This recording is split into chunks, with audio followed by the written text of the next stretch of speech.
What's up, guys? Today we have a 3-part series in regards to a new artist and how they can properly promote and set themselves up with a single or a project that they're working on. In part 1, we're going to talk all about understanding the preparation and planning process. Now, when it comes to finding your demographic, it doesn't just mean Tampa, Florida, males and females. For example, let's look at a company like Ciroc, who we all know, right? Rather than them using a target audience and just saying anyone that's 21 and up that listens to hip hop, they're going to really dive deep and they're going to say people that are 21 years and up that listen to P. Diddy and DJ Khaled that also are part of the nightlife and go to clubs and go to bars. So it's really more specific. So when you're targeting these audiences, you have a better chance of converting sales or converting views, or in your case, converting new fans, because you know what these people like and where they're going, where they're shopping, where they're partying, things like that. So for your purposes, you really have to decide who are you marketing your lyrics to. You really have to dig deep. Where does your demographic shop? Where do they go to school? What college did they go to? Things like that. That's the type of stuff you have to start using in your lyrics. What's the hot club locally that everybody goes to on First Friday? Does downtown St. Pete fill up on First Friday? These are the things you got to be thinking about when you're preparing your song before you even write the song. Too many people go into it backwards. They write the song and then they want to look at the marketing side, but it really has to all go hand in hand. You should really know who you're marketing to before you even start writing the lyrics. So when you sit down to create your song or your project, you have to keep all of these things in mind. So we're going to give you a couple of examples. We're going to talk a lot about Lil Nas X and how he really knew, even if he didn't sit down and plan it out the way that we're talking about, subconsciously he knew who he was marketing his song to. So let's take a look. So one really good example is Lil Nas X really knew when he wrote this song and when this song was produced that it was going to be probably marketed to more of a younger demographic, right? So one thing that he used really heavily was TikTok. And a lot of us who are a little bit older, maybe in our 20s, we brush TikTok off like it's something for young kids. But that's what people used to think about Instagram.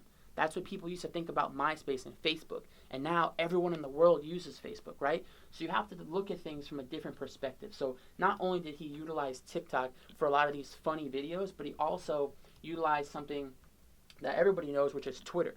So he had a lot of things going on in regards to Twitter. For example, when he got taken off of Billboard back in, I think it was March of 2019, he used Twitter to help Billy Ray get on his song so that he could continue to make that push. And then the song was running like 23 or 24 weeks at the top of the Billboard charts, right?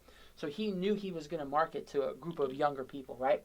So let's take a look at this, right? So this is Lil Nas X at an elementary school. These kids love him. Here's the best part about this. Over the next 5, 10, 15 years, these kids are going to grow up. They're going to be in high school. They're going to be in college. Guess who they're always going to remember had their favorite childhood song? Lil Nas X. So as he develops as an artist, look at it like a Jay-Z, for example. There are people that have been listening to Jay-Z and been hardcore Jay-Z fans for decades now because he was able to grow with his fan base. So granted, a lot of artists aren't able to do that and grow with their fan base, but what he did was he positioned himself to be able to do that. We're actually going to look at somebody else here, which is really interesting. Someone that a lot of you guys might know, The Real Knowledge 2K5. Knowledge most notably has his song with French Montana, Husband or Wife, and he is a perfect example of how you can get your fan base to grow with you. So having a lot of these songs written and produced and the videos done in the early 2000s or around 2010, understanding what he was trying to do, he went ahead and marketed his music to as many young kids as possible. So you'll be able to see things on here, like for example, early 2000s. He was out here taking pictures at elementary schools. This looks a lot like what we just see with Lil Nas X, right? Now, a lot of people brush this off. They go, why are you promoting your music to elementary schools? Why are you going out of your way to do talks in front of elementary school kids? Then let's fast forward to 2019. So you got Cardi B and Offset at their daughter's birthday party playing Knowledge's music. When Knowledge first started making a push into the music industry, Cardi B was, guess what, in elementary school.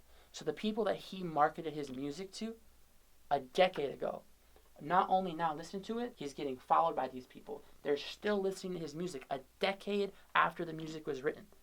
That's a long-lasting career.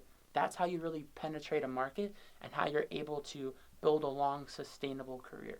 So props out to Knowledge 2K5 for the way that he handled breaking into the industry, and also how Lil Nas X was able to really take a song, turn it into a worldwide fan favorite.